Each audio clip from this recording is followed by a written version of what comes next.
With so many options, why choose Arizona State University? For me, the only online option was ASU because of the quality. Their faculty was really involved with their students and care about your personal journey. The dedication to my personal development from my professors, that's been extremely valuable to me. Earn your degree from the nation's most innovative university. Online. That's a degree better. Explore more than 350 plus undergraduate, graduate, and certificate programs at asuonline.asu.edu. You just realized your business needed to hire someone yesterday. How can you find amazing candidates fast? Easy. Just use Indeed. Stop struggling to get your job post seen on other job sites. With Indeed sponsored jobs, your post jumps to the top of the page for your relevant candidates, so you can reach the people you want faster. According to Indeed data, sponsored jobs posted directly on Indeed have 45% more applications than non-sponsored jobs. Don't wait any longer. Speed up your hiring right now with Indeed. And listeners of this show will get a $75 sponsored job credit to get your jobs more visibility at Indeed.com/ARTS. Just go to Indeed.com/ARTS right now and support our show by saying you heard about Indeed on this podcast. Terms and conditions apply. Hiring? Indeed is all you need.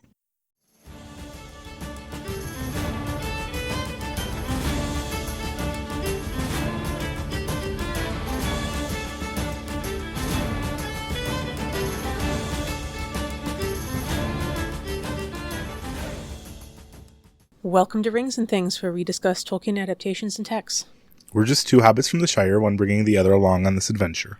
I'm your host, Agnes, and this is my co-host, Recurring guest star JD. Today we're covering Veggie Tales Lord of the Beans.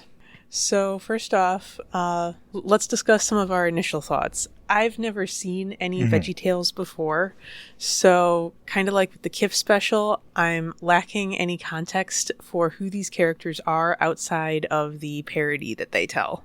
Okay, so I'm not like a die-hard VeggieTale lore expert, but I've seen a few. From my understanding, these are supposed to be like plays. They will put on different, roles and play out. Sometimes it's Bible stories. Sometimes it's like a Christmas play that's parodying like It's a Wonderful Life and stuff like that too. Mm-hmm. And in this case, Lord of the Rings. In this case, yeah, they're doing a Lord of the Rings play, I suppose. There is no prologue. Which means it's not a good Tolkien adaptation by our standards. Already it's failing. I guess I could say this is definitely not, I would say, an adaptation per se. Yeah. I'm just giving it a hard time. Mm-hmm. Even the Kif special had a prologue. Yeah, the Kif special was doing. It did have a title card at least, but that's about it. Mm-hmm. And even without a prologue, this is explicitly parodying the New Line Cinema movies specifically. It's not just a parody of The Lord of the Rings, it's a parody of the Lord of the Rings movies. Yeah, I don't know about the creation process. I feel like seems like there was one guy who knew about at least some of the book lore, and then like a council of 3 or 4 other people who just had seen the movies. Yeah, who knows what that might be, but there were so many movie references throughout this that it was definitely asking me to think about those and not explicitly the books at most points. Yeah. Do you know, is there any meaning to the names that these vegetables have? Because I couldn't see any Lord of the Rings value in names like Bilboy and Randolph and Toto Baggy Pants and things like this. No, they just... It's silly to kids, I guess, but also I think it might have something to do with copyright as well. I just wondered if there was any it's just something they do. They parody value to this. I think they make a lot of food puns based off the names. I will put this in initial thoughts because I didn't note it in the meat, if you forgive me for saying so, of the notes, but the casting was kind of weird based off some of the characters. Specifically, Ear of Corn, the cucumber, is Larry the Cucumber, which is like the silliest, goofiest guy of the bunch in most of the episodes. And it did not fit Aragorn very well, I felt like. Mm-hmm. The rest were pretty spot on, though. They're playing each vegetable is playing the role they typically usually will do.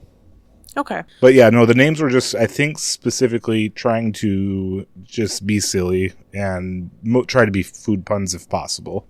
Okay. I didn't really catch any food puns in the names. Aragorn was ear of corn and Legolas was leg of lamb. Oh, okay. And I see. I forget. They kind of. I thought one character was supposed to be Gimli, but he was actually Aragorn. I actually forgot what his name was. Or yeah, I don't remember either. The small P I thought was supposed to be Gimli. But yeah, that's Gimli, I think. He also was kind of Boromir, I thought, too. No, I thought he was just Gimli. Just Gimli. Well, let's go through. Okay. Well, jumping in, like you said, to the meat of the episode, I was very confused when they said that Bilboy felt like chocolate scraped over too much ham. Well, chocolate pudding, I think, maybe.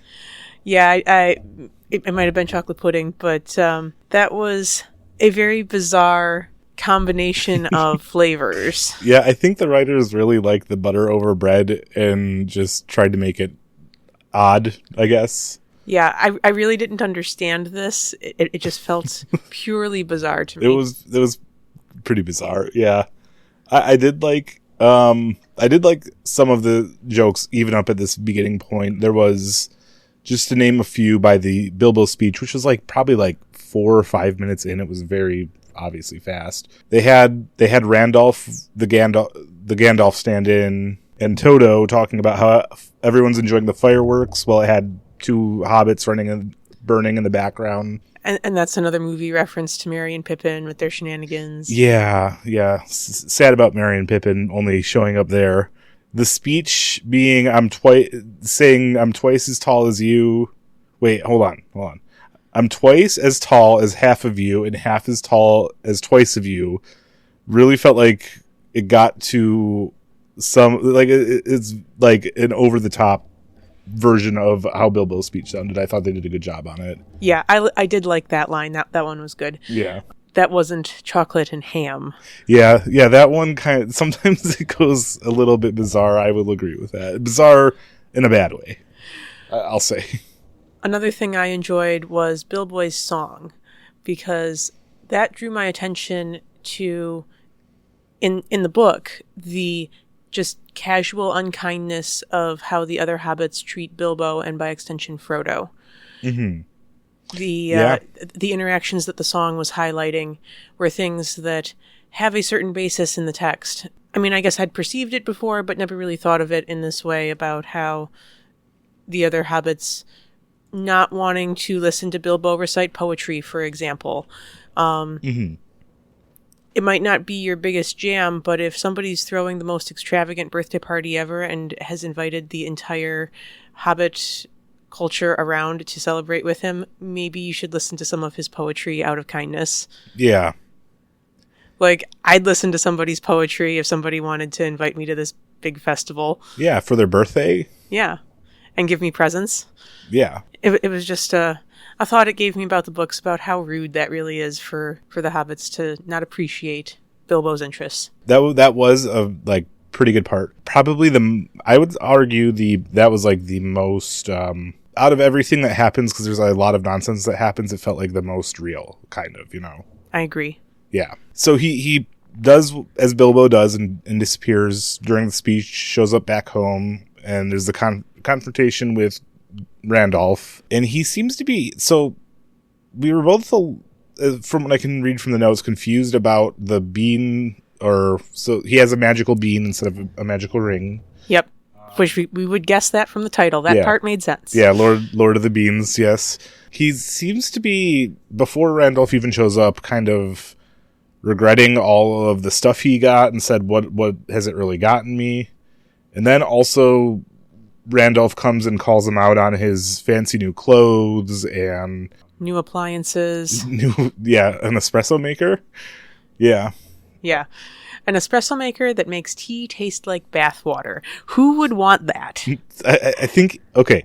And we're talking about a pseudo-British society. This is especially offensive to hobbits. So I think what he was saying was, after tasting espresso, tea tastes like bathwater. Is what I think he was getting at.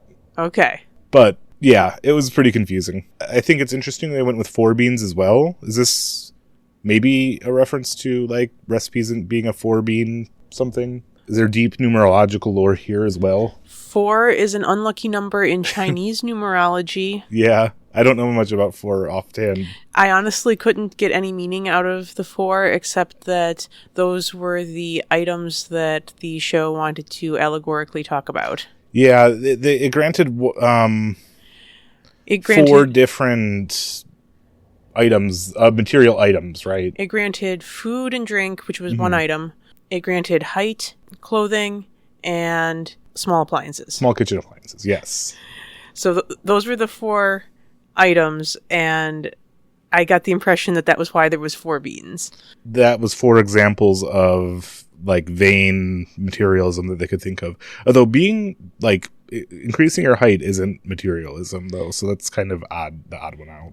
Increasing your height is actually pretty relevant to the book because I mentioned in an earlier episode not too long ago that there's a distinct parallel between someone's height and the I'll use the word stature to mean more than just height. You know, the spiritual stature, the social stature of an individual correlates to that person's height. So hobbits are the smallest, most humble people, and Faramir is the leader of his company and also happens to be the tallest.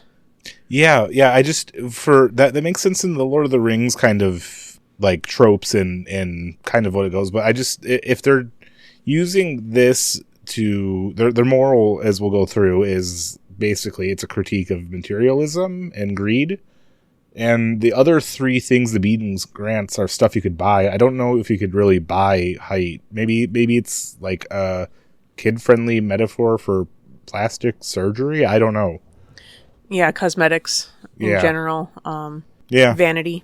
I do like in this scene though, Gandalf does explicitly lay down the power of the beans, which or Randolph does, and I would have liked this from Gandalf at some point.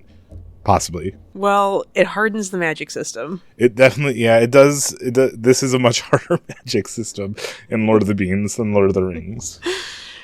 Yeah, we don't really know what the rings do in explicit terms like this because it's a soft magic system. Yeah. Randolph mentions later that he cared more about fireworks class than bean class in his school. I presume his wizard school. So that is a very hard magic system. Yeah, Gandalf never went to wizard school. I do, from the way they were talking about it, even in this scene when Toto kind of leaves out, I feel like they're not going for an inherently evil bean. No, in fact, they are so not going for an inherently evil bean. Toto even puts the bean in the fire himself, unlike Frodo. There's no resistance to destroying it the way that the ring already has a grip on Frodo before he is even testing it to find out if it's the One Ring. Yes. Instead, Toto needs to find wisdom to use the bean. The whole point is, I'm going to use the bean. How do I use it? And then the quest is to find wisdom to use it. And this is so fundamentally different from resisting corruption and seeking destruction for the ring. Yeah. This is the opposite story. I will say, it kind of is. By the conclusion, I will point out like maybe one vital difference that may be missed if you don't pay attention, but we'll get there once we actually get to do the quote unquote destruction of the bean. Yeah, we can take a look at it. Yeah, let's see. So as they're going on, they're explaining, doing some exposition that Scary Man is forging metal sporks. Sporks as orcs is so awesome. I love it. Yes. This was perfect. And it was like super industrialized. These are like metal automatons, it looks like. Which automatons is one version that Tolkien wrote for an orc origin. Yeah, this was kind of, I was thinking maybe where there was at least one person who knew a little bit more about Tolkien's greater works in the writing room, possibly. Maybe. And you also got like the tallness thing and how observant or perhaps accidental the inclusion of the Hobbit casual cruelty was. Yes. Yeah. Also they did all of the Fellowship meeting up right in the Shire. Well, all the fellowship that we'll see in this movie. And this really felt like a mashup of the dwarves arriving in The Hobbit and the Council of Elrond, all happening in the Shire, which I thought was unexpected, but also very interesting. Considering that this is a 45-minute parody, I thought this was a really clever way to do it. Yes. So there is some changes. There is no Sam, Merry, Pippin. I said at the time no Boromir because, again, there's the P character who ends up being Gimli, but I think he's supposed to be a Gimli-Boromir cross.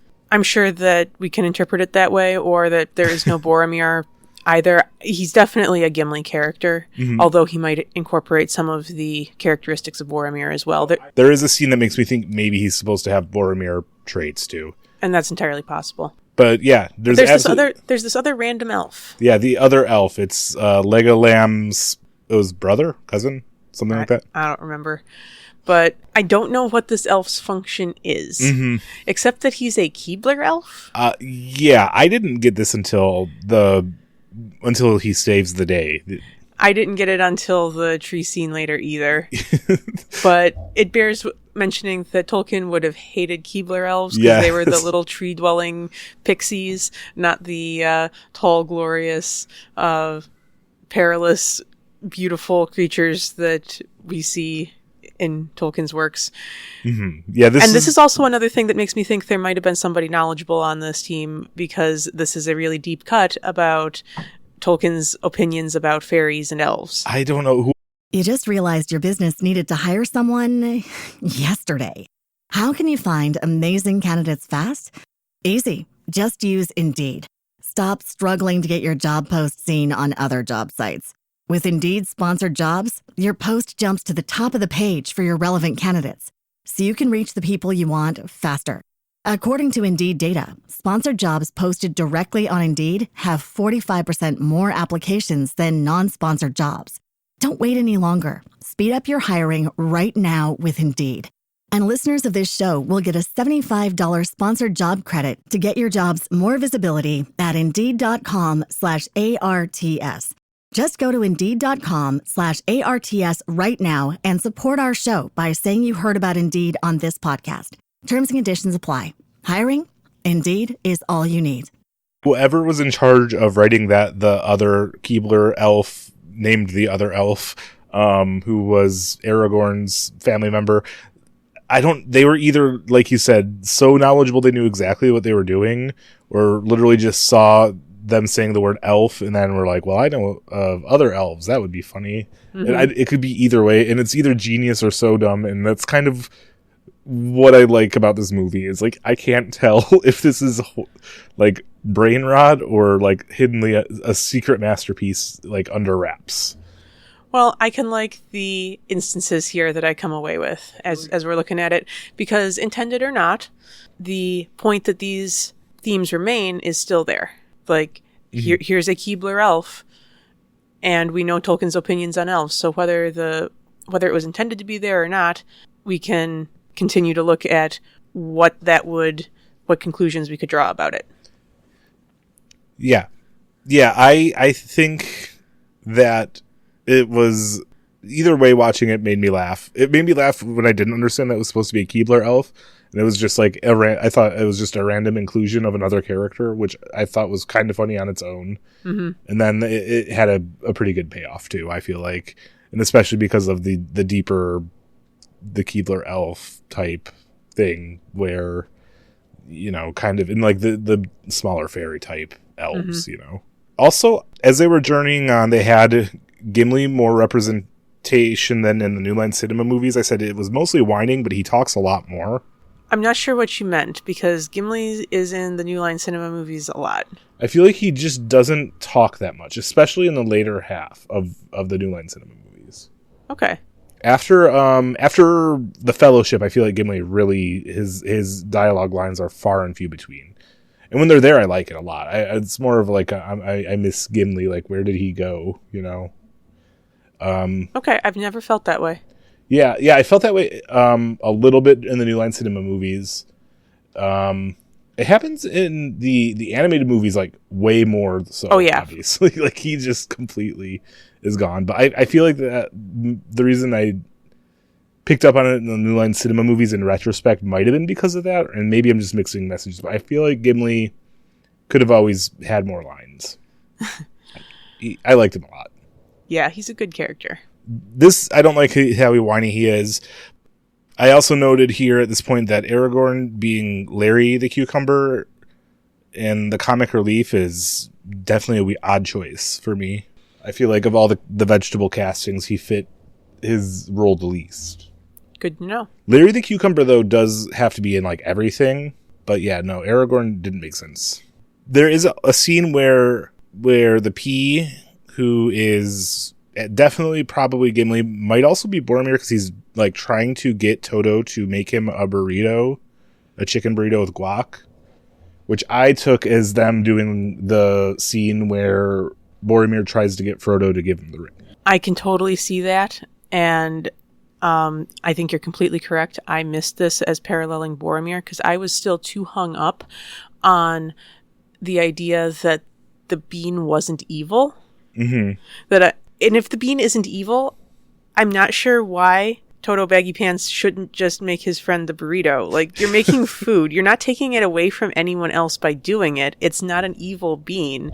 Making some food with it while you're traveling isn't a problematic decision. There's no downside to say no. So, yeah, I think this I'll go into greater depth with my conclusion, but I think the bean is slightly evil still. But this hasn't been it's very ill-defined. This bean is a gift, they say. Mm-hmm. That's Boromir. And Toto's on his way to discover the wisdom about how to use it. Mm-hmm. If it's evil, you shouldn't use it. And if it's not evil, you can make your friend the burrito. Mm-hmm. Yeah. Well, okay. And also we'll get into this when we meet the Gollum equivalent, but also if it's evil, it can't be a gift. I mean, it was arguably, it was inherited to Frodo. Some would say gifted. It was my birthday present, precious. Yes, exactly. There's like a double meaning to gift here. I feel like they still ultimately thought the ring was evil. They just had to sanitize it to the point where it was unclear how, like, they couldn't go that far with it. I feel like even in the end where they quote unquote use it, as we'll talk, I'll discuss about how that was kind of as close as they could get to destroying it with all the other adaptation changes they had to make. Mm-hmm. This episode might have some more back and forth and discussion to go to it then. But I do think that basically they're trying to depict it as using it flippantly is not a good idea. But making food for your companions when you're on this journey is not using it flippantly. It's also not using it selfishly. Mm-hmm. I mean, they had other food. He just didn't like the food they had, right? But why shouldn't he be using it to make better tasting food? To make better tasting food. Yeah. I think the creators counted it as flippant. I don't know. That's the best I can do. I'm working hard for the Veggie Tales team here. It's not like it's a one-use bean. Yeah, well, but if you use it every time you want to make a burrito, then you'll get so used to having everything that you ever wanted that you'll become too lazy to do anything without it. Is the moral of this story. Like, that's what the evil of the ring is, actually, which is really just the evil of people, you know, it's a neutral entity, the bean. But then it's not a gift. Yeah, it just reflects the human nature, which, you know... If the show had gone with the bean gives material goods and using it once starts the slippery slope of corruption and we need to go destroy it, I could get behind that. But that's not the story that the show is telling. The story is this bean grants material goods, better watch out, you shouldn't use that selfishly. Instead, you need wisdom to go use this gift wisely. It's turning it into a gift to use as opposed to a curse to destroy. Mm-hmm. I think so. Yeah, it becomes cursed if you use it in the incorrect ways or for selfish reasons, which arguably making your friends some food is not selfish as well. So that kind of falls apart a bit. But I think using it is we can clearly agree that it is inherently different than the One Ring, because using it at all like is just not good for the One Ring, whereas as we see with this, there is a use for it that is good, which is just a fundamental, like, inherent, irreconcilable difference, you know? Yep, exactly. But it does, just because it is good to use in certain circumstances doesn't mean that it can't be misused or over applied. And they were trying to make it seem like making the burrito was somehow overusing it. I suppose. Which I didn't like. Making the burrito should be fine. Yeah. But smaller differences that this show had were things like they successfully scaled the snowy mountains and skipped Moria, and Gandalf didn't die. Yeah. Yeah, they didn't want to cover any of that.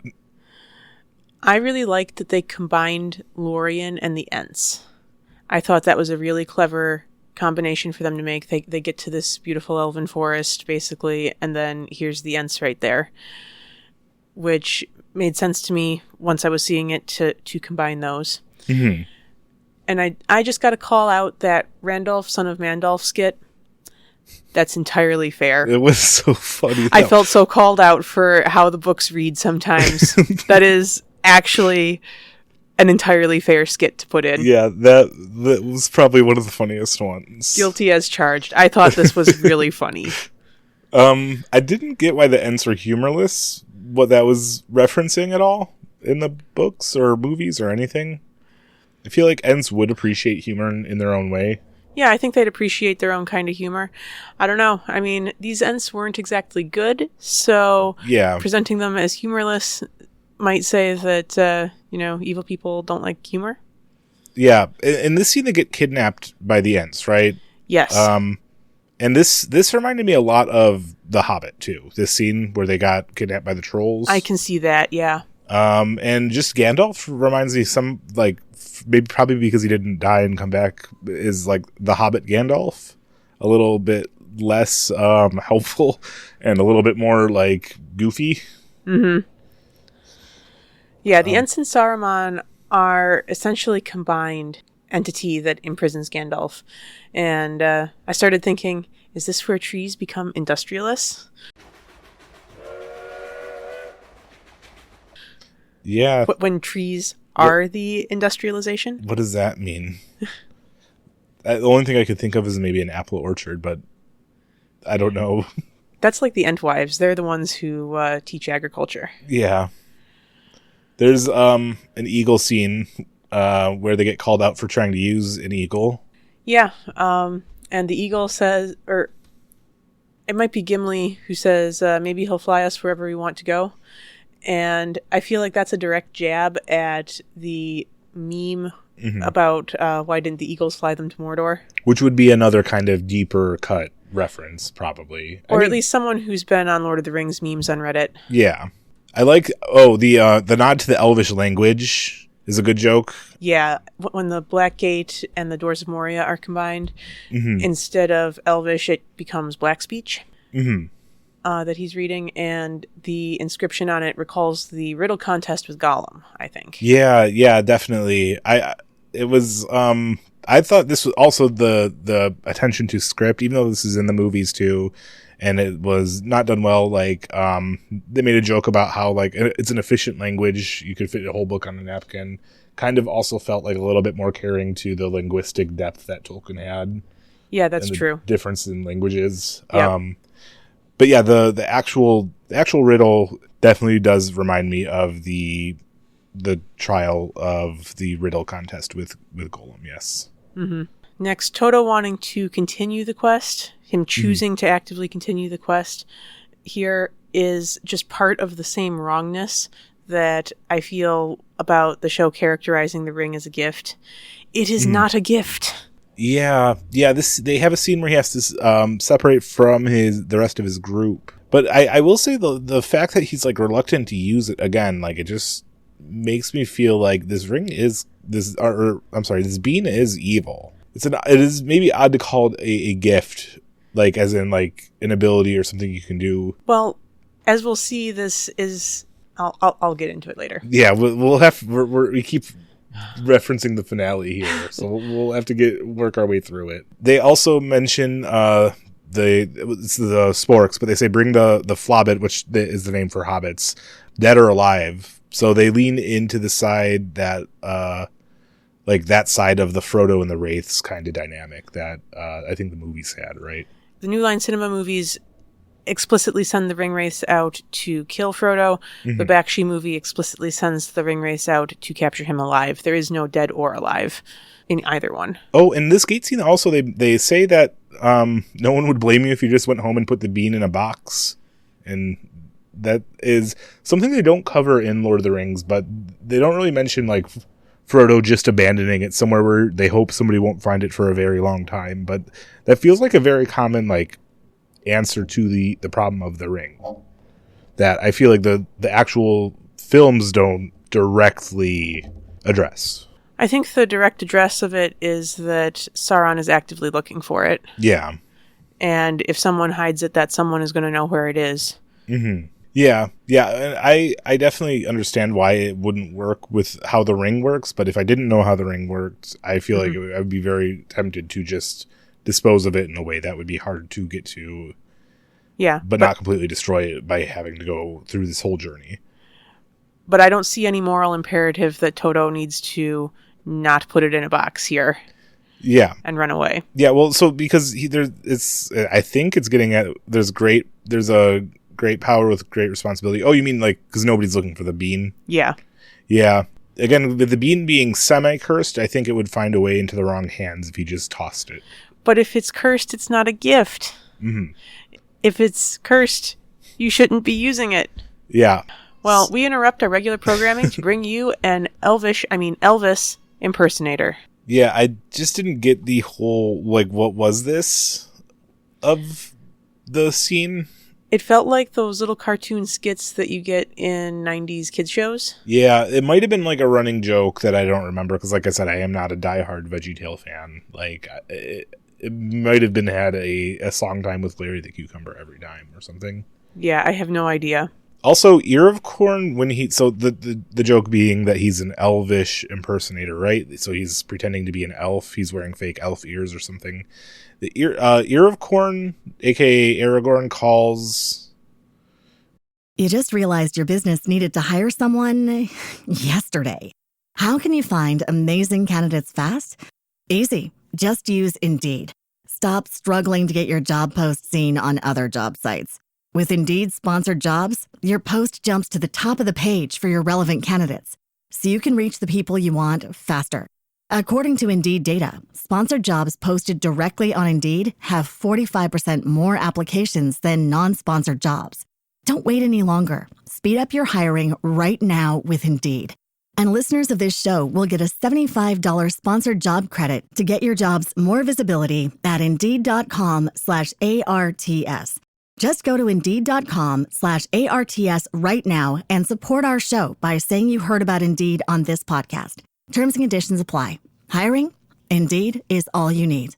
When Leg of Lamb calls out Iracorn for being an elvish impersonator, and he uses the verbiage "a great deceiver." Yeah, I thought this was a weird use of that because that obviously references Sauron, but Ear of Corn is Aragorn. Well, so Sauron isn't in this movie really either. So I don't know. Maybe there's some sort of deep lore going on way behind the scenes. I mean, I thought Scary Man was Sauron. Scary Man was Saruman, I thought. I interpreted him as Sauron, and then I thought that the Ents and Saruman had been rolled into one. The main reason I thought he was Saruman, so I have 2 points, I guess. The one that he has a lot of dialogue where Sauron didn't, and he was more of a reputation, and then Scary Man just sounds a little bit more like Saruman. Like, that's the only thing I got on that one. I find the name thing somewhat persuasive. Mm-hmm. I was interpreting Scary Man as Sauron because Toto was going to his land. Oh, and he also made the sporks, right? Yeah. No, that would have been Saruman, though.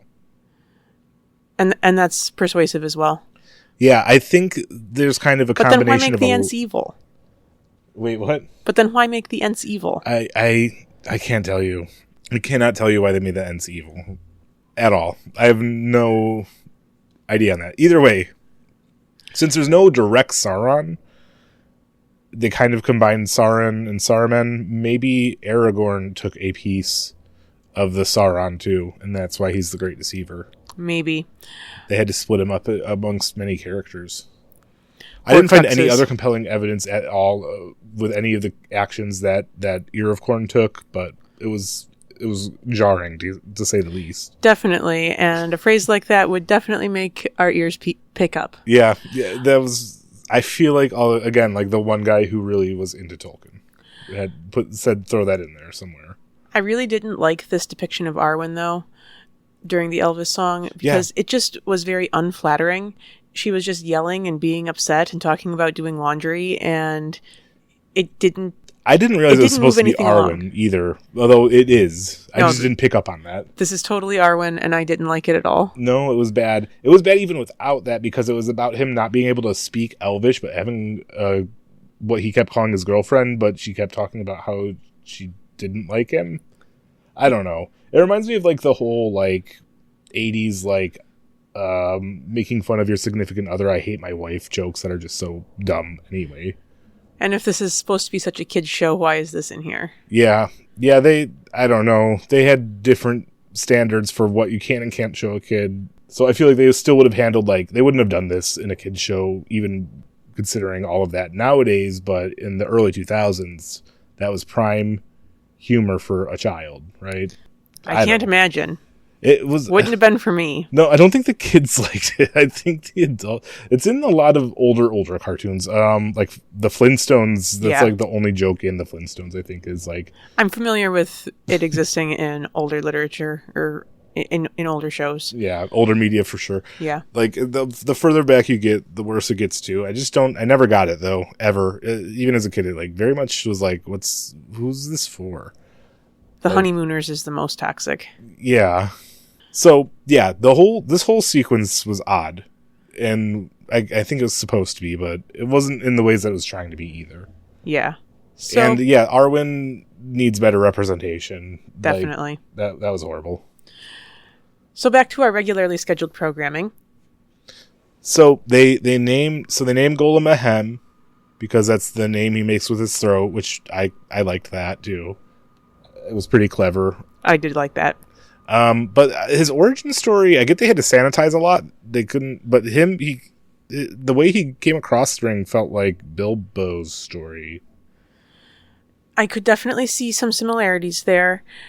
What I mostly came away with was that this was describing the vice of sloth, laziness. And this was never a vice I associated with Gollum. Yeah, I don't think this is... So Gollum shows the ultimate degradation by the Ring of Power, right? No. Not the ultimate. Okay, so it shows the degradation that it shows an extreme version of how one can be corrupted by the Ring of Power, right? It shows a version of corruption and a step on the path of corruption. Mm-hmm. So I feel like Ahem shows one of the more extreme corruptions of the Bean of Power. Like, this is what the Bean's curse is and how it differs from the Ring's curse. Like, it's, it makes you very slothful and shortcut your solutions when used improperly. And if you just use it to make a burrito or whatever, I suppose what the writers are saying is you'll never make a burrito on your own, and then you'll forget how to do stuff on your own once you lose it. So, I think it's still a corrupting ring, which is still odd to call a gift. But, as we get to the point where they destroy it, I'm going to wrap this up now, is my theory. They don't destroy it, they distribute it to, they give it away, basically. But I feel like because it's a different corrupting power, a different corrupting influence to different corrupting means, it's still kind of destroying it by not using it to give yourself stuff. But I still don't get the burrito thing, because he's not giving himself a burrito, he's giving his friend a burrito. So there's some issues here. The writers did not dot all their I's and cross all their T's in this lore. No, it's a very confusing morality that I'm getting here from this. Yeah. The burrito seems fine, and I get that there's a certain peril to the bean. I'm not denying that there's a certain peril to it, but using it and calling it a gift make it not inherently evil. Yeah. Even if there's a peril to it, it is not evil. It's more like the Palantir. Yeah, exactly. Yeah. I would say it's more in line with Palantir, where your own hang-ups and your own mental vices and corruptions can get caught and echoed, you know? Yeah, exactly. That's a better analogy. Toto has a Palantir here. And, you know, if he was going to find wisdom on how to use the Palantir from someone who had a right to use a Palantir, I could understand this a lot better. But it's the casting it as the ring just makes it hard for me to think about. Yeah, and I don't get exactly why they didn't just find whatever they could think as being some, I don't know what they would have decided in 2006 when they made this, but the ability to do good for others is an odd choice to replicate with in the original works the ultimate corrupting influence, you know? Yeah, I mean, you could cast any corrupting influence in it for a kid's show. Yeah. You know? Yeah, I get this is even younger than the just say no to drugs type thing, but that's kind of anything you'd want a kid to completely abstain from doing, you could have made the ring, you know? Age appropriately. Yeah, being mean or something. I don't know. Yeah, unkindness is the ring, and every time that you say something unkind, you put the ring on, and yeah, and then the P guy wants to use it to be unkind to the Ents in the forest, and that would have been a much more direct metaphor for Lord of the Rings, for sure. Yeah. It really gets confused. I do so they had to separate with Toto at the Blue Gate. Iracorn was talking about or wondering why it may be called blue, that maybe the workers were sad when they made it or something, and it was just literally blue. And then the Red Gate was named for the setting sun that was hung, that was as they installed the yellow colored doors. And I feel like that is what analyzing media is like. Yeah, you're completely right. I liked this. It was it's you try to get all into it, and then there's just a completely oh, actually there's this, but then later on the rules do apply. It's funny. I liked it. It's the inconsistency of world building reflecting the inconsistency in the actual world. Yeah, and then when you're supposed to read something metaphorically, or when you're supposed to take it more literally. Yeah. Yeah, Randolph even says, don't be so literal to Ear of Corn here. Yeah. But when these guys storm the Red Gate, they have a hope of victory. This mirrors Aragorn's charge on the Black Gate at the end of Return of the King, where he's intending to sacrifice himself and his army. He knows he's not getting out of this alive. By a miracle, they get out alive. Mm-hmm. But when Randolph and company storm the Red Gate, they say, oh, there's only 5 sporks, we can take them. And then, of course, there's more, but they're charging thinking they can actually win. Yeah, that is a very big difference. I will say, and I did not realize this on my own. I did accidentally read this. This is analysis from outside, but they were pointed to the Red Gate by just an odd guy with an umbrella. Apparently, that was supposed to be Tom Bombadil. I don't know why. Oh, I wondered about that. That's so cool. Yeah. I didn't know who he was. We skimmed over it because for me and Agnes, I presume, it was just an odd one-off. There's a guy who came out of nowhere with talking really funny who told them about another gate. Yeah, that makes sense. Mm-hmm. Yeah, it was supposed to be Tom Bombadil, I guess, which is another thing in the points of this isn't just a movie adaptation, I guess. At this point, it is conclusively not just a movie or a movie parody. Yeah, but I don't know. I didn't read the book, so I don't know why that's supposed to be Tom Bombadil anyway. I missed it. It wasn't a good enough parody for me to catch it. But that's what some other people's takes on it are. I can see it. Also, in this scene, they, of all the lines to take word for word, I think they take this one, the maggoty bread line, right? We ain't had nothing but maggoty bread for 3 stinking days! Yeah, they brought it right in. Actually, maybe the first line, too, was very close. A wizard is never late. They don't say a wizard, though. They say I think. But other than that, it's the same. So we had a lot of sound difficulties at the beginning of trying to watch this. I may not have actually listened to the sound for the first few seconds of this. Oh, yeah. I will say then, I was going to mention it, but I didn't in my notes, but the very first scene, they reference Frodo and Gandalf laughing at each other in the New Line Cinema movies, but they take it to the humorous level by making it go on like for far too long, and then Frodo gets annoyed by it, and that was a really good joke that you probably missed. Yeah. Yeah, that one was one of the actually funny ones, I'll say. Like, there were a lot of actually funny jokes, I feel like, in this. I was too busy thinking, oh, this is definitely riffing off the movies, not the books, at that point. Yeah. So yeah, the maggoty bread line is word for word from the it's movie, direct. Directly. Also, I want to know, have we tried giving orcs cookies, like, at any point in Lord of the Rings? No, but this comes awfully close to offering the orcs better food, and then maybe by showing them that compassion, we could start to not have them as enemies. Yeah.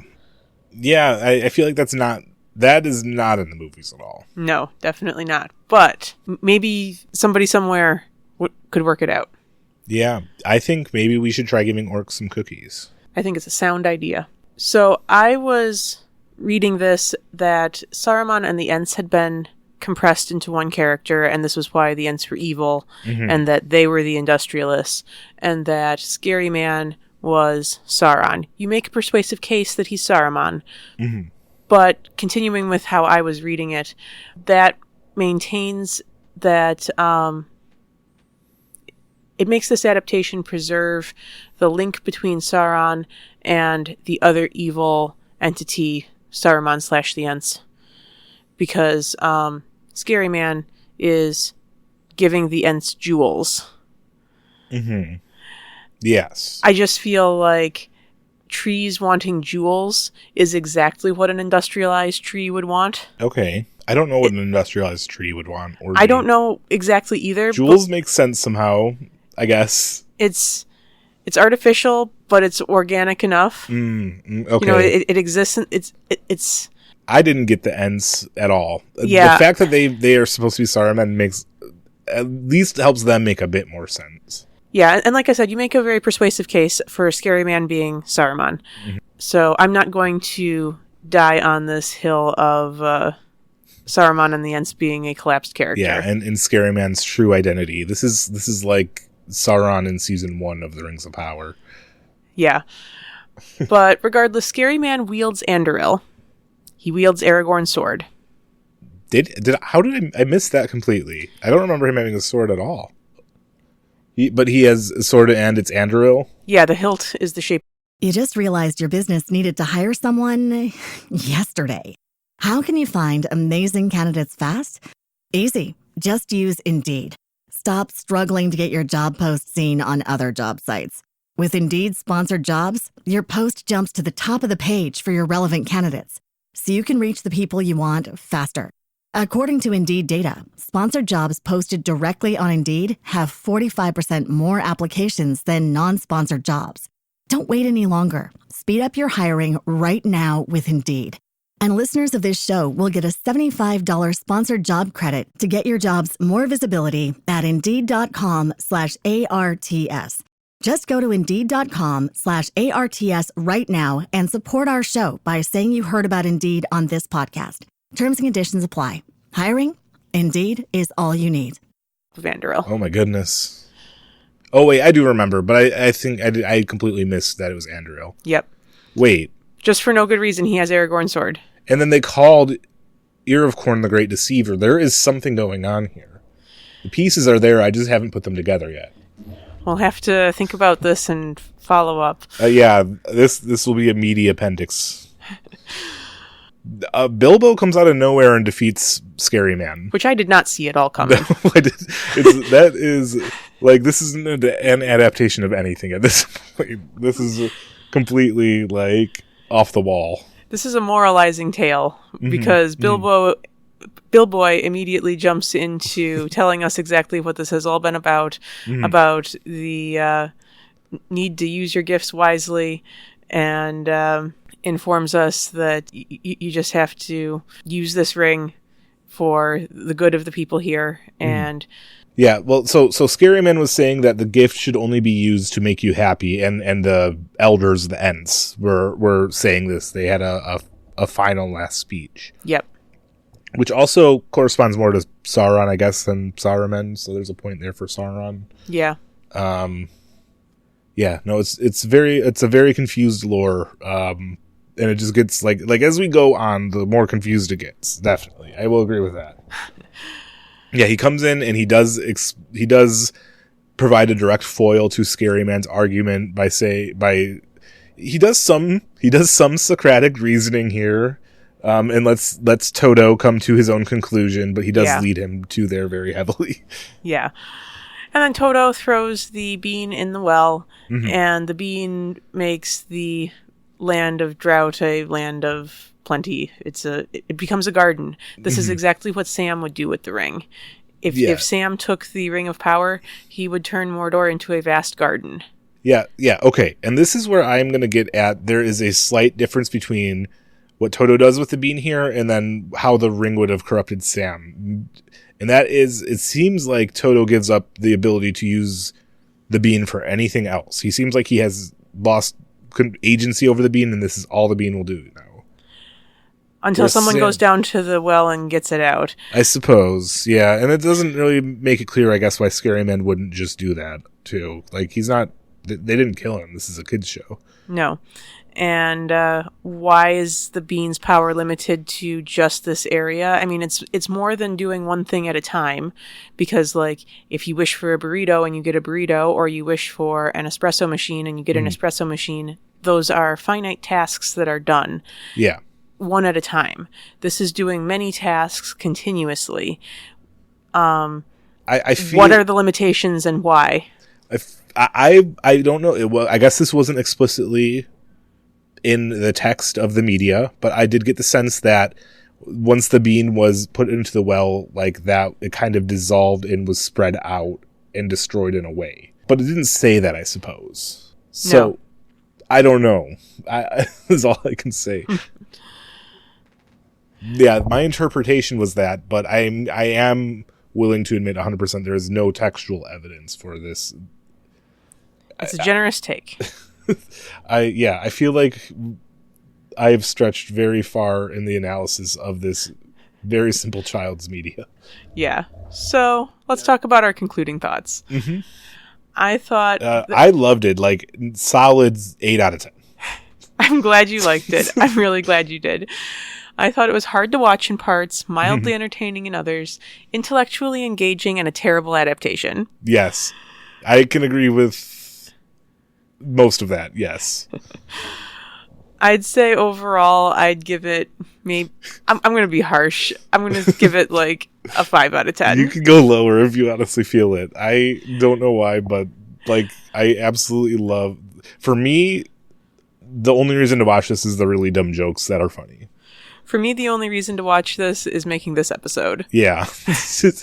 Yeah, I don't know. I might actually just put this on again just to laugh at the Ents and Gandalf talking back and forth, the son of whatever, blah, blah, blah name. And some of the jokes are just, it pulls its punches with some of the jokes actually being funny. I'll have to see how it holds up for a rewatch. Yeah.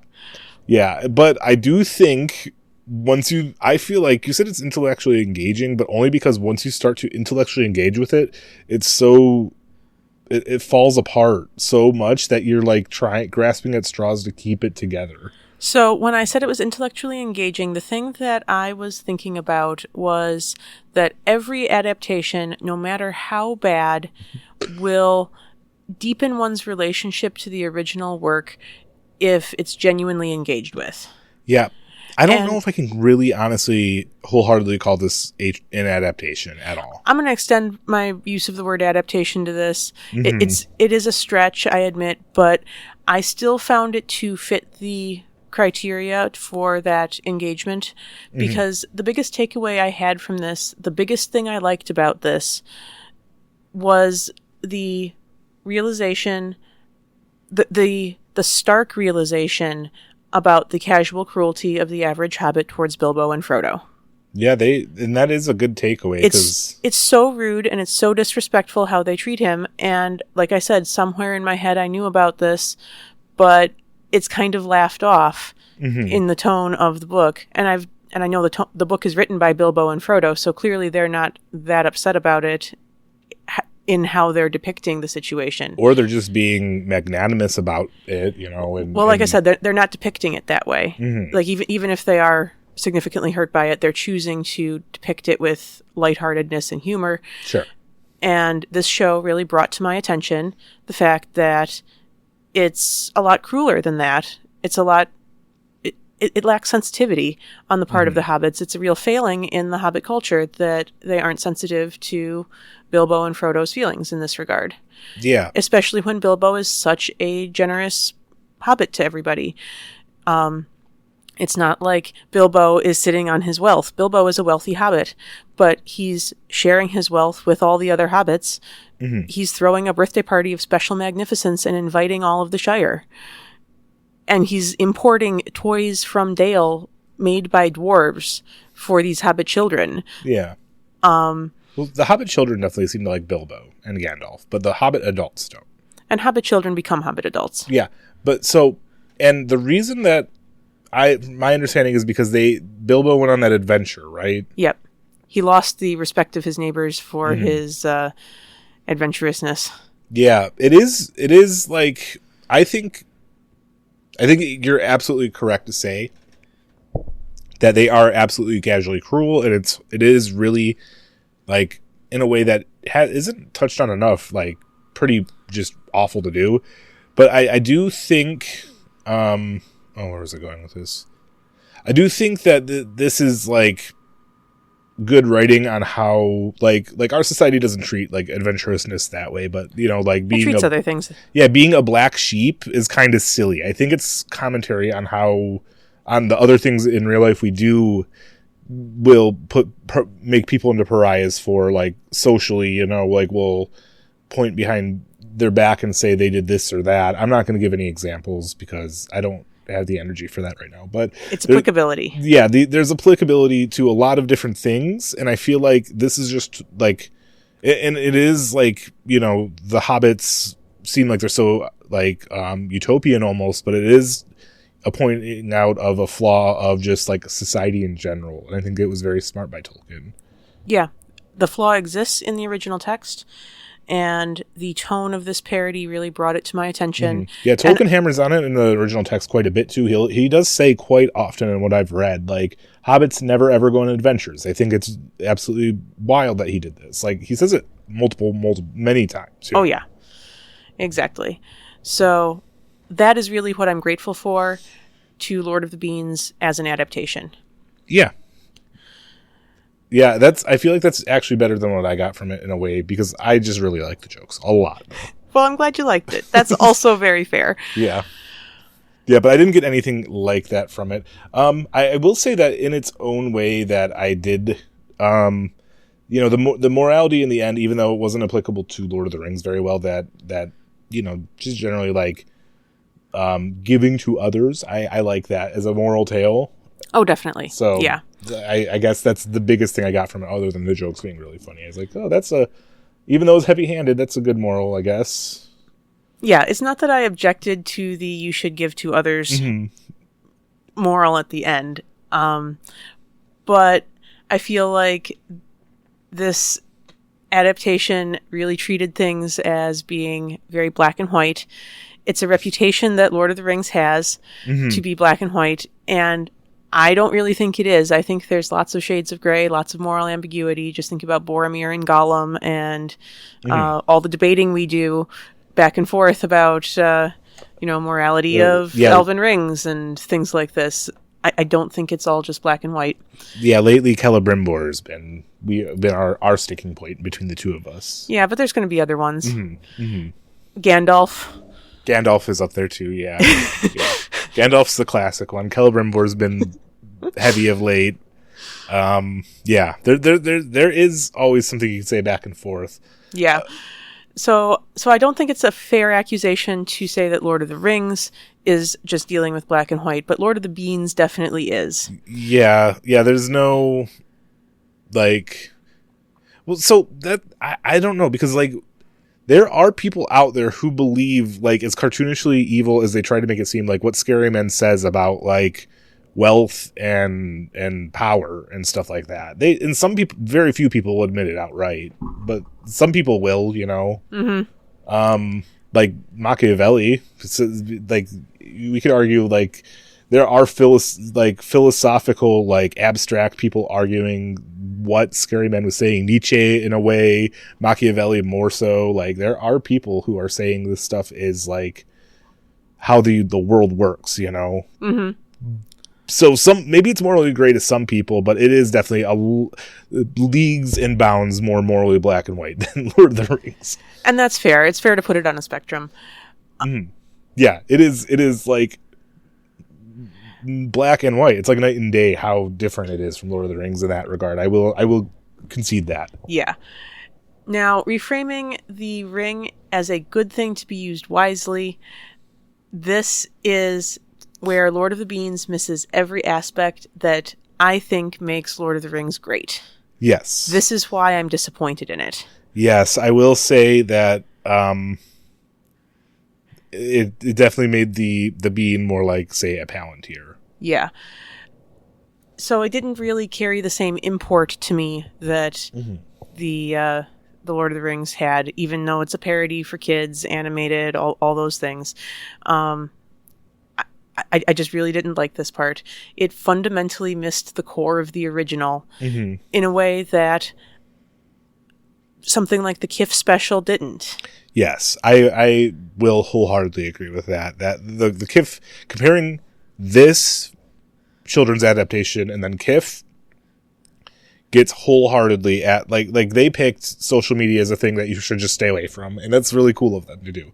VeggieTales didn't really do that. If they would have just picked something that you should absolutely stay away from that is alluring to kids, like being mean, I liked it. Yeah, being mean would have been great, but I don't, like, this is again why I say, like, there was one person who understood Tolkien in that room, and the rest had just seen the movie, you know. Yeah, one person who had at least read the Lord of the Rings books. Yes.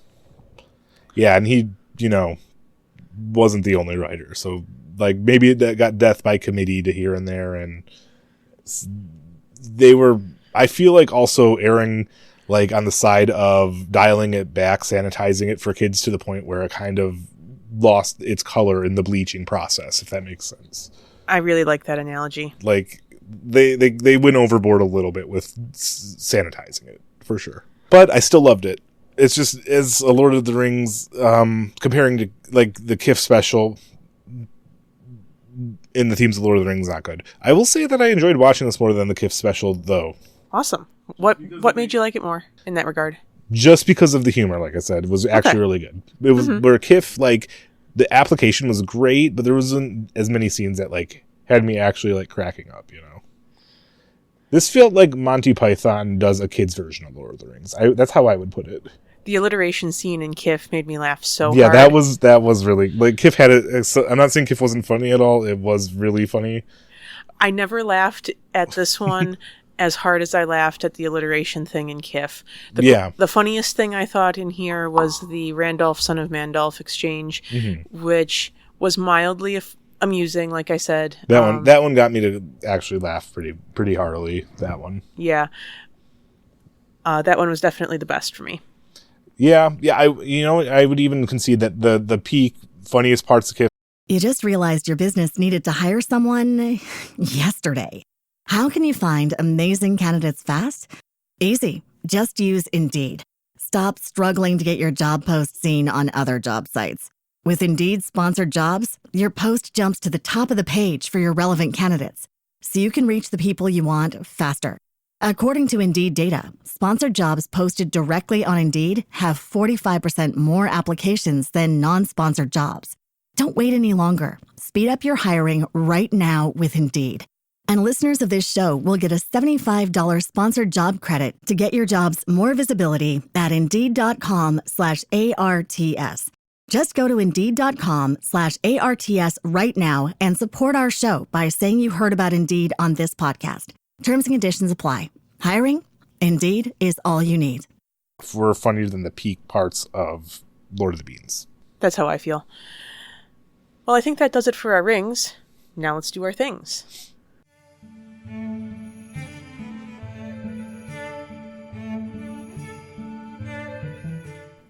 Okay, so after our discussion, I understand why this might be problematic for you, but I really liked Bill Boy Baggy Pants' quote here. He says, "Each gift is given for a reason. We can't choose what we get, only what we do with it." Given everything else going on in this episode, I think this is a great quote. Compared to some other quotes you mean? Oh, just if the bean is a gift, if we're not arguing that, if we're looking at, moral content of how much do I agree with what's being said here, I do. If we take as givens the things that I take issue with, then this quote follows as a good quote, and the fact that it echoes Gandalf's quote also makes it sound more eloquent. Yes. The quote that stood out to me was, "While we still draw breath, hope is alive." It's something Randolph says when they're being surrounded by all the sporks at the Red Gate. Yes. It reminds me of a quote from Sam's dad, the gaffer, in the book, where he's reported to have said, "Where there's life, there's hope." Is this would have been at what point in the books then, or in the movie? It wouldn't have been in the movies, right? No, it's not in the movies. This is only in the book, and this would be Sam remembering what his gaffer says. Oh, okay. In the Two Towers, I think it was. Got it. So, okay, I thought it was. No, it's in the book. I thought it. Yeah, when you said it was Sam's gaffer saying it, though, I thought it was him directly saying it before they left the Shire or something, which I felt like wouldn't have fit. But if Sam's recalling it while they're in the Two Towers, then yes, yeah, that makes sense. I also Bill Boy had after the elders, the Ents, were telling him to use the bean to get whatever he wants. That's what it's for. Toto says something like that wasn't the truth, and then he says. Bill Boy says to Toto, "They may have been lying, but they couldn't keep you from the truth," which I really like. It reminds me of a quote that I often misquote, but it goes something like the universe always like bends towards the truth. Like the arc of history always bends towards the truth. Like truth always comes out, Mm-hmm. And I felt like this was a potent way for Bill Boy to say it. And it was in the middle of all of his other very heavy-handed stuff, but this one rung true to me in the middle of it. That one makes sense. Thanks for pointing this one out to me. But yeah, there was definitely some issues with that monologue as well, I will say. Next up, we have our language, lore, and letters.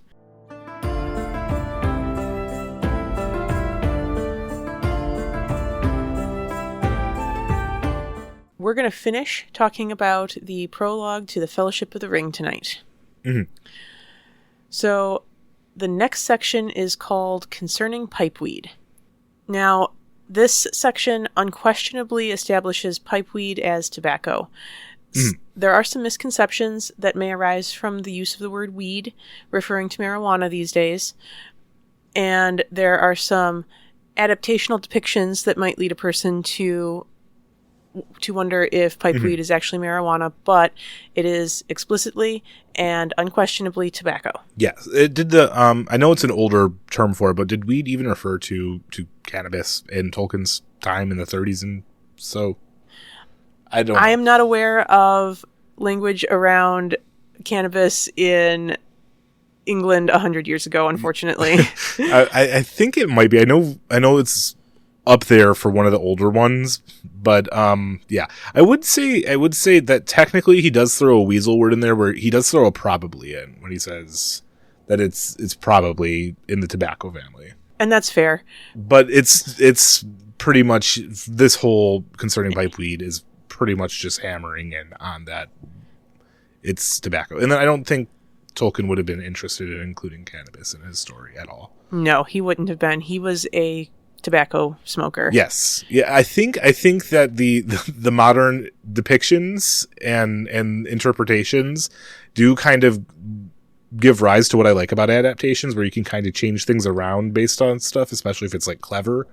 I do like, the modern depictions, I don't get up in arms about it, even though I have known like all along that pipeweed didn't seem to be, like, just based off Tolkien in the time, probably was tobacco. Yeah. Like of course the 30s, 20s professor likes his pipe tobacco. Like, that's so British. Exactly. It's like tea. Yeah. So of course, but yeah, he goes into such detail too about like the different like plants that they or like strains. Yep. Yeah, in this paragraph, and I really liked that. It's just this whole section.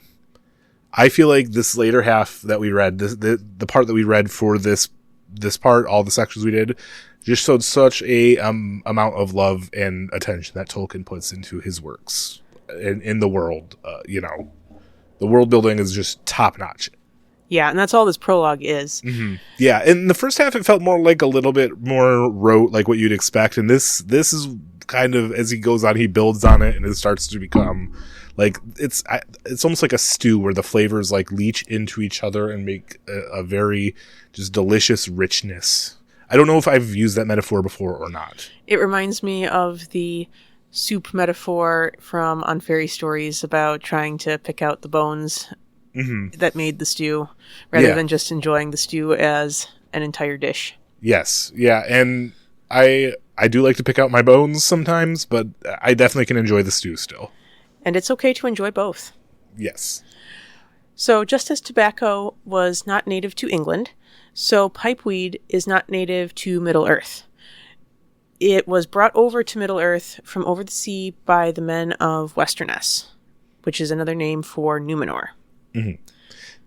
Yeah, and so the hobbits like take a lot of pride in this being like their invention, but it's still, the plant wasn't native to Middle-earth. Correct. It was hobbits who invented smoking it. Yes. So the Shire at this time had hardly any government. Mm-hmm. There's an entire section on how the Shire is ordered, but the officials and offices that they have are very symbolic and don't really wield any sort of meaningful power day to day. Yeah, there does not seem to be much legislation going on. Yeah, they don't really need it. They still retain a cultural memory about the kings of Arnor from 1,000 years prior.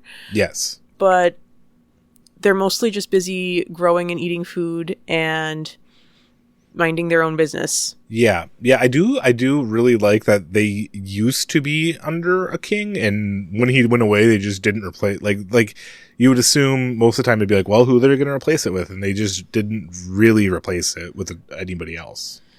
Yeah, the Thane kind of took on the replacement, but he never asserted his authority. Yes. The chief took was the Thane. Mm-hmm. When I was reading this, I got the impression that the Thane was kind of like before the title of the person who reported to the king, and then the king just disappeared, and the Thane didn't have anybody to report to anymore, basically. Yeah, it's kind of like stewards in Gondor. Yeah. The Thane that's an interesting parallel, actually. I never thought of it. In some small way. I didn't think of it before just this moment. But the Thane was master of the Shire Moot, captain of the Shire Muster, and the Hobbitry in Arms. So he could call meetings and command what military the Shire has, if we want to call it that. Yeah, and this might have been in the body of the text that we read last time, but they have weapons, but they kind of keep them like over the fireplace or in a museum. Yeah, because the Thane isn't exactly doing anything with his power over the Shire Muster and the Hobbitry in Arms. Yes. These functions were only used in times of emergency, and since these no longer happened, the office was mostly nominal. Mm-hmm. The more important public office was the mayor of Micheldelving. He, quote, was elected every 7 years at the free fair on the White Downs at the Lythe, that is, at midsummer. And his primary function was to preside at banquets, in true Hobbit fashion. Mm-hmm. I'm surprised that they don't have the quote-unquote figurehead thane do the banquets, and the mayor do, well, the other duties we're about to cover. Yeah. He ran the offices of postmaster and first sheriff. So the messenger service and the watch were the only shire services that were offered. Yeah. Also, I'm sure you know this, but the etymology for sheriff has shire in it. Yes, I did know about that. But thank you for bringing it up. Yeah, I feel like the hobbits definitely probably use the word sheriff. There's a whole story behind the sheriff explanation that I don't remember off the top of my head. Yeah. It was complicated. So not all hobbits were literate, but those who were enjoyed using that post service by sending letters to those, quote, who lived further off than an afternoon's walk. Yeah, which is fair. Yeah, it is. The sheriffs were basically the closest equivalent the Shire has to a police force. Though, quote, they had, of course, no uniforms, such things being quite unknown, only a feather in their caps, and they were in practice rather haywards than policemen, more concerned with the straying of beasts than of people. And he also doesn't say this explicitly, but I got the impression that they didn't like to leave the feathers in their caps. Like, they put them on when they had the feather in when it was, like, time to actually act as one, but they didn't want to announce that all the time. It doesn't say that explicitly, I'm pretty sure. Hammond and Skull say that the feather in their caps is a mild joke, referring in the first instance to the sheriff's badge of office, and also to the phrase feather in his cap, derived from the old custom that the sportsman who kills the first woodcock in a hunt puts one of its feathers in his cap, and more anciently from the custom in Asia, North America, and elsewhere of adding a feather to one's headgear for each enemy slain. Yeah, I still feel like they didn't wear that often. They didn't I feel like, honestly, they probably mostly didn't really want to actually be sheriffing. I think the sheriffs wanted to be sheriffs because they get to walk around the Shire and taste all the good beer. Yeah, maybe. Yeah, it's fun to think about. I'm sure there was more than one type of sheriff, you know? Yeah. Maybe we'll find out in the text at some point. Yeah.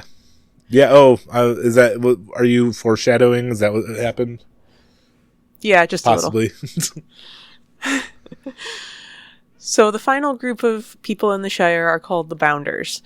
They're a group whose job it was to enforce the boundaries of the Shire, expelling any outsiders. The amount of Bounders were increasing during Bilbo's lifetime, but the hobbits didn't really connect this to the greater patterns of the outside world. Mm-hmm. Yeah, this paragraph, I thought they were the Bounders worked with the sheriffs, but maybe I mixed that up. Maybe they're like a subgroup. Yeah. The next section of the prologue is basically a summary of The Hobbit, though the summary differs at several key points. First of all, the summary emphasizes the apparent luck of Bilbo, calling our attention to the role of Providence in his story. Mm-hmm. At several times it says, as though it seemed saved by luck, apparently saved by luck, things like that. Yes. It really points it out. I think it's worth noting that this summary differs from the original edition of The Hobbit. If you read anything other than one of the early editions of The Hobbit, you're going to read a story that is very similar to the summary given in the prologue here. But the first edition of The Hobbit, it had the version that was Bilbo's lie. Yes. Yeah. And as Tolkien explains in a minute, but the discrepancy here I just think is so masterfully done. Yeah. I do want to wonder from like Tolkien writing these novels perspective, what is the important change in The Hobbit? Obviously, Gollum's willingness to give up the ring, and he now knows that the ring has a corrupting influence. Is that the biggest thing that he changed? Basically, what happened from Tolkien's perspective is that he wrote a one-off child's tale where he had this invisibility trinket that was just a fairy tale device. Nothing more. No corrupting influence, no greater story. Bilbo just meets this weird creature in the cave. There's no killing his cousin to get it or anything like that. And so the story surrounding this is that Bilbo and Gollum have this riddle contest, and that Gollum was going to willingly give up his ring as a prize for the riddle contest. And then Gollum finds that it's missing, and he's so sorry, because now he can't fulfill his promise. He actually is genuinely upset that he can't do what he said. You just realized your business needed to hire someone yesterday. How can you find amazing candidates fast? Easy. Just use Indeed. Stop struggling to get your job post seen on other job sites. With Indeed sponsored jobs, your post jumps to the top of the page for your relevant candidates, so you can reach the people you want faster. According to Indeed data, sponsored jobs posted directly on Indeed have 45% more applications than non-sponsored jobs. Don't wait any longer. Speed up your hiring right now with Indeed. And listeners of this show will get a $75 sponsored job credit to get your jobs more visibility at Indeed.com/ARTS. Just go to Indeed.com/ARTS right now and support our show by saying you heard about Indeed on this podcast. Terms and conditions apply. Hiring? Indeed is all you need. Says earlier. And so this is an entire change of Gollum's and the Rings relationship here. Got it. Then, because The Hobbit was so popular, Tolkien was asked to write a sequel, and he got the idea that he could expand on The Ring, but the hang-up was that he really needed to alter this one point. If Gollum was just nastier and didn't want to give up the ring, it would really work. Yeah, I get that. I feel like this wasn't completely necessary to retcon for some reason, but I can't. Gollum would never agree to give up his ring. No, he would never be sorry about breaking his word. No, I feel like Gollum definitely would have not given up the ring, but also, maybe he would promise to and pretend to be sad about not being able to, though, as a lie. To what end? Don't know there. I'm not fully on. It's just if they actually included Gollum saying, "Oh, there's my ring. You can have it after all," something like that in The Hobbit. Which, if it does happen, then yes, it definitely needs to be retconned. But I feel like he still finds out that Bilbo had it all along and gets angry, and I feel like it still kind of fits. But I do feel like it still is I don't think that happens. I don't think... he even learns that Bilbo has it? So I've never actually read a first edition copy of The Hobbit, I'll admit. I don't know that Gollum necessarily gets angry and that whole chase scene. I don't know that happens. Yeah. I don't know either. Version. Maybe it does. Yeah, I don't know. I probably didn't read a first edition Hobbit. So you definitely did not. I mean, my school system was weird and janky and might have had some old books laying around, but nothing that special. First editions of The Hobbit are quite valuable. Tolkien wrote to Stanley Unwin, who was a publisher, on September 10th, 1950, quote, "Well, there it is. An alteration is now made, and cannot, I suppose, be unmade. I have now on my hands 2 printed versions of a crucial incident. Either the first must be regarded as washed out, a mere miswriting that ought never to have seen the light, or the story as a whole must take into account the existence of 2 versions and use it. The former was my original simple-minded intention, though it is a bit awkward, since The Hobbit is fairly widely known in its older form, if the literary presence can be done convincingly, I think, but not briefly explained in a note." So Tolkien decided to say that Bilbo had lied about how he got the ring because the ring was evil and corrupting, caused him to lie, and that was the first edition of The Hobbit. Later editions contain the true account of events with a more sinister Gollum and a more corrupting ring. Yes. Yeah, and I do feel like the way he handled it was very, very well done. Definitely. Especially since it accounts for the idea that Frodo and Sam were unwilling to retract anything that Bilbo wrote. Mm-hmm. So it accounts for the existence of some versions of The Hobbit that contain a different version. Yeah, and then this also reinforces the frame tale of it being a book collaborative effort between Bilbo, Frodo, and Sam. Yep. It makes the lack of corruption about the ring in Bilbo's telling, First telling, yeah. like almost like he is corrupted by the ring, and that's why he's lying about all this. That's exactly what it is, yeah. And that makes it like almost like a meta, like unreliable narrator type deal. That's 100% what it is. And Bilbo is an unreliable narrator. And that is very good as well. And then it also kind of explains Gandalf not being like hardly caring about the ring at all.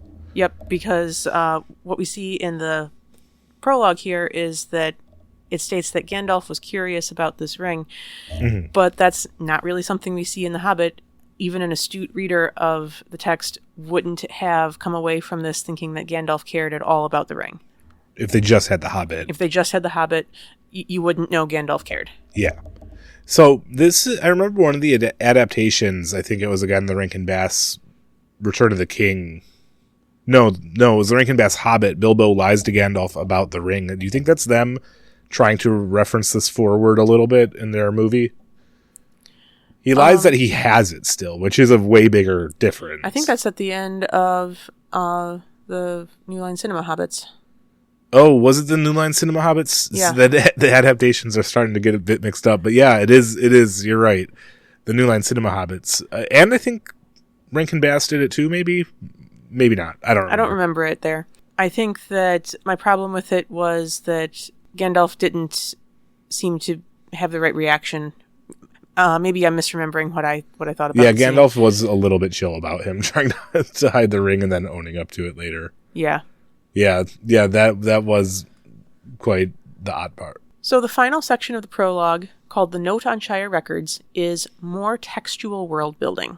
Mm-hmm. It explains the history of how the Red Book of Westmarch was preserved, or rather how copies of it were preserved. Yes, I really loved this. This is one of my favorite things. Like I said, I really think that the textual context of The Lord of the Rings is an underappreciated aspect of this. Yeah, with everything that has been copied and taken, why don't more fantasy works do this? It's just so wonderful. I love this. It makes it very unique, even coming to read it, like you said, 80 years later or whatever. So I'm glad that it hasn't been done to death. Sometimes that's a problem with the original genre defining work is sometimes it'll get copied so much that it seems trite and stuff like that. Lord of the Rings has avoided this for a couple of different reasons. And I think this frame tale, I don't see that ever in any fantasy works too often. Not as well done or as in depth, at least. Yeah, it's rare. I don't think I've ever seen it done as well, and I have hardly seen it done at all. Yeah, I can't think really of another one offhand that I've read that has something like this. Mm-hmm. So the most important copy of the Red Book was made by someone called Findegil Kingswriter at the request of Aragorn. Mm-hmm. It, quote, contained much that was later omitted or lost. In Minas Tirith, it received much annotation and many corrections, especially of names, words, and quotations in the Elvish languages. Also, parts of the appendices were added at this time. Mm-hmm. So, I want to draw your attention to the idea that all of these nuances to the situation add layers of questionability to the veracity of any given detail. Yes. Yeah, which is also, really great. Absolutely amazing. So if there's any, there's some question too, if any of the information transmitted was changed accidentally or on purpose, basically, right? Yeah, exactly. We can be reading along sometimes in the book and we're in casual Hobbit tone, and then all of a sudden the register rises up to something super grand for a couple paragraphs and then comes back down to casual Hobbit tone. And these are passages that I would say are probably added by Findegil Kingswriter as he's, so the tone changing, I was thinking more the plot might have been altered in small ways, through small alterations from people outside of the the hobbits who wrote the book, you know? Yeah. Well, tone change is just one thing that you can use to maybe pick out a particular passage that seems suspect. Yeah. But yes, definitely, minor plot changes or assertions about things might be biased, or something might just be inaccurately recorded or lost to history. Mm-hmm. So we have this this textual history to wonder what might be accurate and what might be added. Yeah, and then he mentioned that this copy that was the most completed one that had stuff in other, like he talked about copies that were made that only contained like this, like, oh, the hobbits really liked just the first few books of the first few chapters of the Red Book, right? Yeah. And so like that just is really good because it's the lore again, like stronger world building, and like there's a lot of copies that were found and stuff, and we can see the differences in what was printed and what was not. And then this master copy is like the one of the first copies, like the oldest copy known, right? Yeah, and this comes from like when we talk about books like the Poetic Edda, Mm-hmm. which I'll reference sometimes, like we talked about Voluspa last time. Yes. That's from the Poetic Edda. When you read a modern translation of the Poetic Edda, there isn't a singular book called the Poetic Edda. Mm-hmm. Scholars use the Codex Regius number whatever from this king's library and a different codex from this king's library, and they cross-reference them and make editorial decisions about what precisely to put in. Mm-hmm. There isn't even a well-defined list of poems that end up in the Poetic Edda. There's differences from edition and translator to edition and translator. Yeah, this happens a lot to a lesser extent with almost all English literature before a certain period of time. Like Shakespeare, there's a lot of plays that have more than one edition, and actually, funny enough, with those, the older ones seem like the less accurate because they were originally weren't written works, they were spoken word works. And so the ones that were we found that our older of Shakespeare seemed to be like less well archived ones than the later ones, because they seemed like they were just done by people who didn't realize how great of like works they were. There is, I know with Chaucer, there was something similar to this situation too. I don't remember that one as well. I think it's interesting here how Tolkien, the first copy, the oldest one, has like the most information, which is how you, first of all, would typically expect it to go, but his like worldview about stuff degrading, that being like information, which really can degrade over time. Like I thought it was really good about, like, a really good way to sum up like his like the closest to the original one that was lost, is the oldest one. Mm-hmm. Yeah, that's a good catch. So Findegill's copy also contained Bilbo's translations from the Elvish, which is the Silmarillion. Oh, okay. I was wondering what that was about. Yes. This is an in-universe reference to what later becomes the Silmarillion. Bilbo is our translator for that book. So the Silmarillion wasn't actually published during Tolkien's lifetime? It was not. But it seemed like he was intending to actually publish the Silmarillion? He wanted to publish it, but publishers didn't want to publish it. They said nobody would be interested in that. Oh, wow. Okay. So he was ready to publish. I thought it was just a project that he was still working on when he died. Well, that's always a project with Tolkien. He was never done with anything, and he drove his publishers crazy because they would want stuff from him, and he wouldn't have it ready on time. And so was he ready to publish it? Absolutely not. Did he want to publish it? Absolutely. Did the publishers want no part of this? Absolutely. Yeah, I definitely... that seems to be a thing with authors. I mean, not all authors, but a lot of authors seem to have a reputation of aiding deadlines. So... next up, we have a Middle-earth meal. Mm-hmm.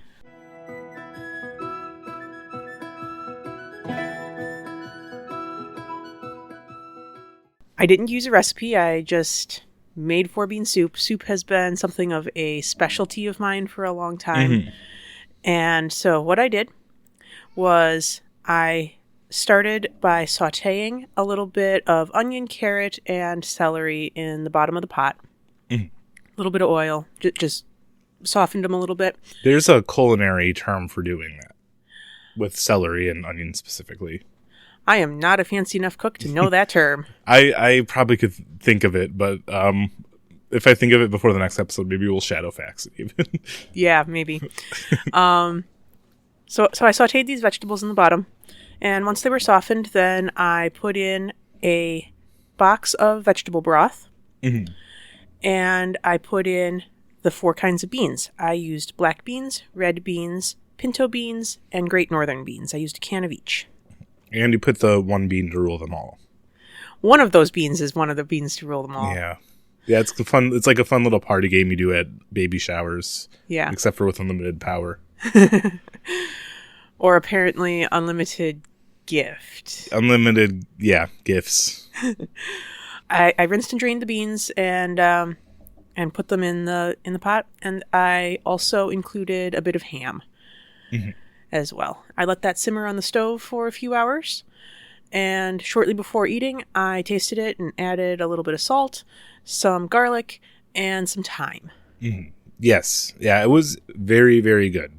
I was surprised to hear it's so simple too, but I think it's just knowing the right steps and when to do them is how you really get to make a good soup. Overall, what would you rate this soup? Like an 8.5 out of 10 at least. And maybe on like an autumn day, like a 9 out of 10. Yeah, it is kind of warm. We had to do it for Lord of the Beans. Yes. Yeah, I think I'd give it a 9 out of 10. So 8.5, 9. Very, very close. I really enjoyed it. And I'm glad you enjoyed it too. Hopefully some of our audience may try it. Yes. Yeah, I'm always happy to taste food and say how good it is. Also, don't forget that our next episode, we're going to be starting with Chapter 1 of the Fellowship of the Ring. Hopefully, we're going to get through 1 chapter each episode. Hopefully. We'll see how it goes. Yeah, I'm excited to start the literary analysis. I've been itching to start to read the Fellowship of the Ring since we recorded and spoke about... The first time I was really pumped about it was when we talked about Boromir's speech, which I know is a ways away, but I am so excited to see Boromir... speech to Bilbo about why he should have yes, I'm so excited to see Boromir's speech to Frodo about why he should use the ring. I hear, like, from the difference in the adaptations you mentioned, like that is my number one after watching everything to see in the Fellowship. I'm sure there's 100 other things, like Tom Bombadil is in the Fellowship. Yep, and we're gonna get to Tom Bombadil relatively quickly. Like there's so many things like that I am excited for, and I think even more excited for the stuff that I know I am. The stuff that I don't know that I'm gonna love is really exciting too. I too am very excited for this. The books are where my true love is. Yes, yeah. You can follow the podcast on Twitter and Instagram through the links in the description. Please follow, like, and subscribe on Spotify, YouTube, Apple Podcasts, and other major podcast platforms. To have your question or comment featured on the podcast, please send an email to shirepost.ringsandthings@gmail.com. If you're enjoying the podcast, please consider contributing to our efforts through the Patreon link in the description. A hearty hobbity thank you to our first supporter, Lori J. from Florida. We are deeply grateful for your support. A special thank you to our editor and spiritual producer, Stephen Jeffrey. And thank you for listening.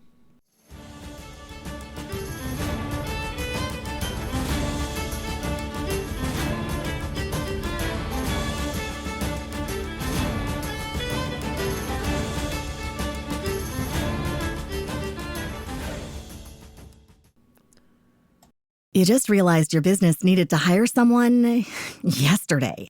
How can you find amazing candidates fast? Easy. Just use Indeed. Stop struggling to get your job post seen on other job sites. With Indeed sponsored jobs, your post jumps to the top of the page for your relevant candidates, so you can reach the people you want faster. According to Indeed data, sponsored jobs posted directly on Indeed have 45% more applications than non-sponsored jobs. Don't wait any longer. Speed up your hiring right now with Indeed. And listeners of this show will get a $75 sponsored job credit to get your jobs more visibility at Indeed.com/ARTS. Just go to Indeed.com/ARTS right now and support our show by saying you heard about Indeed on this podcast. Terms and conditions apply. Hiring? Indeed is all you need. You just realized your business needed to hire someone yesterday. How can you find amazing candidates fast? Easy. Just use Indeed. Stop struggling to get your job post seen on other job sites. With Indeed sponsored jobs, your post jumps to the top of the page for your relevant candidates, so you can reach the people you want faster. According to Indeed data, sponsored jobs posted directly on Indeed have 45% more applications than non-sponsored jobs. Don't wait any longer. Speed up your hiring right now with Indeed. And listeners of this show will get a $75 sponsored job credit to get your jobs more visibility at Indeed.com/ARTS. Just go to Indeed.com/ARTS right now and support our show by saying you heard about Indeed on this podcast. Terms and conditions apply. Hiring? Indeed is all you need.